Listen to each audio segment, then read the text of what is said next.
తెలంగాణ భవన్లో మాజీ మంత్రి హరీష్ రావు ప్రభుత్వంపై కీలక వ్యాఖ్యలు చేశారు. 6 గ్యారంటీలను పక్కన పెట్టి వాటాల కోసం కొట్టుకుంటున్నారని అన్నారు.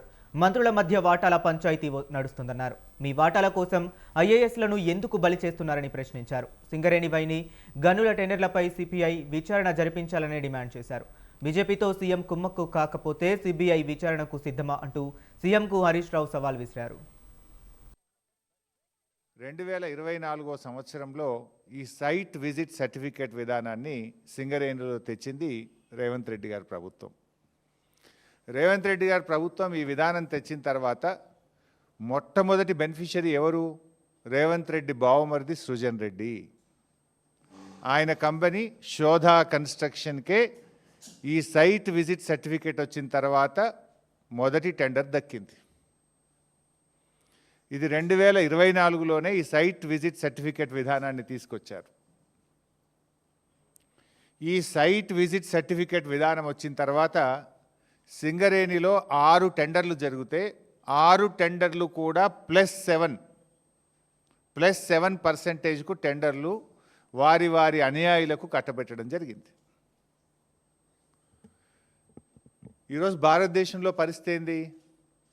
ఓబీ కోల్ బ్లాక్ టెండర్లు ఎక్కడ జరిగినా ఈ దేశంలో, అది కోల్ ఇండియాలో కానీ వెస్టర్న్ కోల్ ఫీల్డ్స్లో కానీ కాంగ్రెస్ ప్రభుత్వం రాకముందు సింగరేణిలో కానీ ఎనీ కోల్ బ్లాక్ టెండర్ -10 నుంచి -22% పోతుంది.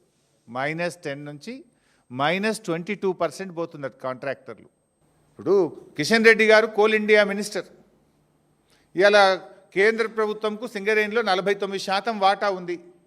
కిషన్ రెడ్డి గారు ఇవాళ రేవంత్ రెడ్డితో బీజేపీకి అక్రమ సంబంధం లేకపోతే, రేవంత్ రెడ్డి బీజేపీల మధ్య చీకటి ఒప్పందం లేకపోతే వెంటనే దీని మీద సిబిఐ విచారణకు ఆదేశించాలని నేను బీజేపీ పార్టీని, కిషన్ రెడ్డి గారిని నేను డిమాండ్ చేస్తూ ఉన్నా. మీరు కుమ్మక్కు కాకపోతే ఆదేశించండి, మీరు సిబిఐ విచారణకు ఆదేశించండి. నా దగ్గర ఉన్న అన్ని ఆధారాలు తెచ్చి నేను సిబిఐకి ఇవ్వడానికి సిద్ధంగా ఉన్నా. నేను చెప్పిన ప్రతి విషయం మీద కూడా నా దగ్గర ఆధారం ఉంది. అందుకే ఇవాళ మీరు ఇంకోటి గమనిస్తే 2 సంవత్సరాల నుంచి సింగరేణికి ఒక పర్మనెంట్ సిఎండి లేడు. వీళ్ళ అడుగులకు మడుగులొత్తే విధంగా, వీళ్ళ అరాచకాలను చేసుకునే విధంగా ఇన్ఛార్జ్ ఎండీలను పెట్టి అడ్డగోలు వ్యవహారాలు ఇవాళ సింగరేణిలో నడిపిస్తూ ఉన్నారు. జనరల్గా సింగరేణికి ఒక సీనియర్ మోస్ట్ ఐఏఎస్ అధికారిని, ఒక స్పెషల్ చీఫ్ సెక్రటరీ ర్యాంక్, ఒక ప్రిన్సిపల్ సెక్రటరీ ర్యాంక్లో ఉండే సీనియర్ అధికారులను సింగరేణి సీఎండీగా పెడుతూ ఉంటారు. కానీ ఈ ప్రభుత్వం వచ్చిన 2 ఏళ్ల నుంచి సింగరేణికి రెగ్యులర్ సీఎండీఏ లేడు. నేను అడుగుతున్న కాకి బుక్ అందరికీ సమానమే అని నీతులు చెప్పే డీజీపీ శోధర్ రెడ్డి గారు, మీ కాకి బుక్ కాకెత్తుకపోయిందా? ఎక్కడ పోయింది? కాంట్రాక్టర్ డైరెక్ట్గా పోలీస్ స్టేషన్లో కంప్లైంట్ ఇస్తే ఇప్పటికి ఎందుకు అరెస్ట్లు అయితే లేవు? ఏమైంది కాకి బుక్కు? సజ్జనార్ బాగా మాట్లాడినావు కదా, మొన్న జర్నలిస్టులను బెదిరించినావు కదా. ఎమర్జెన్సీ ఉంటే మీరు ఇక్కడ ఉంటారా, నేను మీతో మాట్లాడతానా, మీరంతా జైల్లో ఉంటారని జర్నలిస్టులనే బెదిరించే ధోరణితో మాట్లాడినావు కదా. ఏమైంది నీ రూల్ బుక్కు? సజ్జనార్, నీకు ఇవేం కనబడతలేవా? నేను అడుగుతా ఉన్నా. ఇది ఒక దండుపాలెం ముఠా తయారైపోయింది. రాష్ట్రం పరువు తీస్తూ ఉన్నారు మీరు. Telangana the best state in the country అని కేసీఆర్ గారు చూపించారు. పెట్టుబడులకు స్వర్గధామంగా కేసీఆర్ గారు చూపించారు. అద్భుతమైన పురోగతి సాధించింది తెలంగాణ రాష్ట్రం కేసీఆర్ గారి నాయకత్వంలో.